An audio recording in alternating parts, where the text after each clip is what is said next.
नमस्कार, आपके साथ मैं हूं सपना मद्देशी और आप देख रहे हैं प्रजातंत्र टीवी। बेबाक, बेखौफ, बेफिक्र। शुरुआत करते हैं आज की कुछ खास खबरों से। चंडीगढ़ मेयर चुनाव के बाद आम आदमी पार्टी ने नतीजों के खिलाफ शिकायत दर्ज कराने की बात कही है। चंडीगढ़ में मेयर चुनाव के नतीजों ने बीजेपी और आम आदमी पार्टी के बीच तल्खियां बढ़ा दी है। बीजेपी प्रत्याशी के मनोज सोनकर ने 16 वोट हासिल कर जीत दर्ज की। आप और कांग्रेस के संयुक्त प्रत्याशी को 12 वोट मिले, जबकि 8 वोट अवैध घोषित कर दी गई।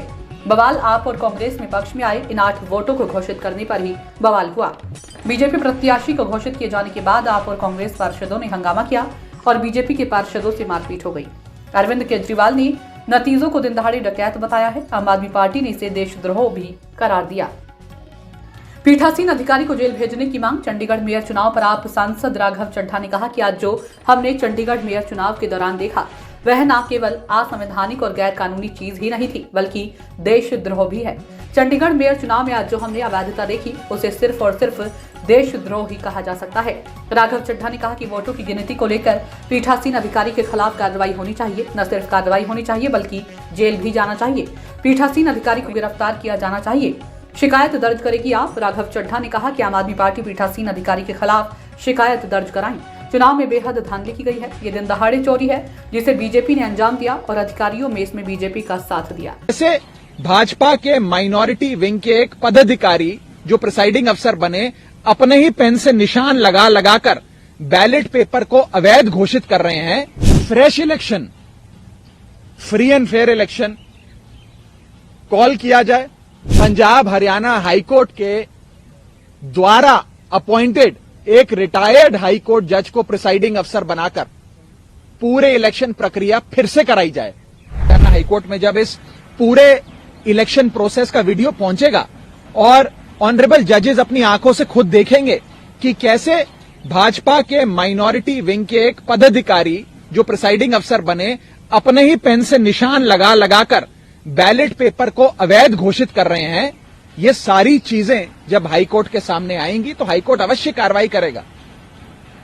पर आम आदमी पार्टी, कांग्रेस पार्टी, इंडिया गठबंधन मिलके सड़क से लेकर संसद तक, न्यायपालिका से लेकर सड़क तक क्या लड़ाई लड़नी है, आगे क्या रूपरेखा होगी, उस पर अवश्य चर्चा करेंगे और हाईकोर्ट का दरवाजा भी जरूर खटखटाएंगे। बिल्कुल प्रिसाइडिंग अफसर के खिलाफ कार्रवाई करेंगे। मैं तो आज इस मंच से ये मांग करता हूं कि प्रिसाइडिंग अफसर ने देशद्रोह किया है, उसे गिरफ्तार करना चाहिए, उस पर आपराधिक मुकदमा चलना चाहिए। सबसे बड़ा दोषी है। जरूर हम कंप्लेंट भी करेंगे, कार्रवाई की मांग भी करेंगे और सिर्फ कार्रवाई की नहीं, उनकी गिरफ्तारी की मांग करते हैं। लोकसभा के चुनाव आ रहे हैं तो चंडीगढ़ सीट भी आम आदमी पार्टी के साथ मिलकर लड़ेंगे। See, this is not a setback for one coalition, one alliance or one party. It is a setback for India's democracy. And as a Democrat, as somebody who believes in India's democracy, we are aggrieved, we are hurt and we are flabbergasted, we are worried as to what will happen in the upcoming 2024 polls. If BJP can resort to such low levels, stoop to such low levels and commit forgery, illegality and something that should even be labeled as an act of sedition, then BJP can go to any level to rig the election process and to indulge in every possible electoral fraud and electoral malpractice. And in fact, we would even request the High Court when the matter goes there to ensure and to direct that a proper inquiry be conducted into the entire conspiracy as to who all were the partners in it, and action should be taken against all of them. देखिए, हम ये मांग करते हैं और हम कल high court में भी इस दलील को रखेंगे कि पहले जो आज इलेक्शन एक इलीगल इलेक्टोरल फ्रॉड हुआ जो है उसे सेट असाइड किया जाए।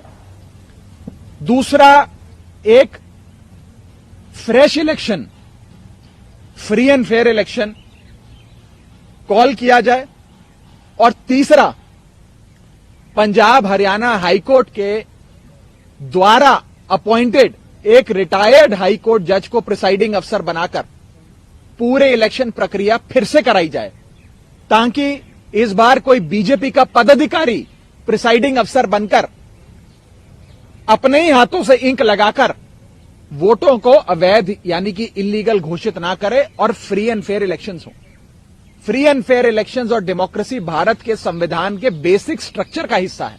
अगर इस प्रकार से फ्री एंड फेयर इलेक्शंस और डेमोक्रेसी को समाप्त किया जाएगा तो यह भारत के संविधान पे चोट है। मुझे पूरा विश्वास है कि ऑनरेबल कोर्ट इसका संज्ञान लेकर उचित कार्रवाई इस विषय में अवश्य करेंगे। Thank you. चंडीगढ़ में आप लोकतंत्र का हनन बता रहे हैं, लेकिन दिल्ली की जो मेयर है वो भी सुप्रीम कोर्ट का रास्ता इख्तियार करती नजर आए। वो कहते हैं हमें समितियों की पावर नहीं दी जा रही है। देखिए, भारतीय जनता पार्टी से जैसा कि मैंने कहा, हर फोरम पे लड़ाई लड़नी पड़ेगी और इस देश के लोकतंत्र को बचाना पड़ेगा।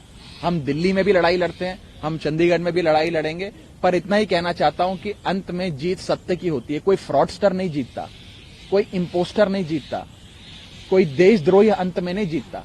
इंडिया जीतेगा, इंडिया गठबंधन जीतेगा। यह मैं आपको पूरे विश्वास से कहना चाहता हूं। Please don't ask such question. तो फिलहाल के लिए इस खबर में इतना ही। देश और दुनिया की तमाम बड़ी खबरों को देखने के लिए देखते रहें प्रजातंत्र टीवी।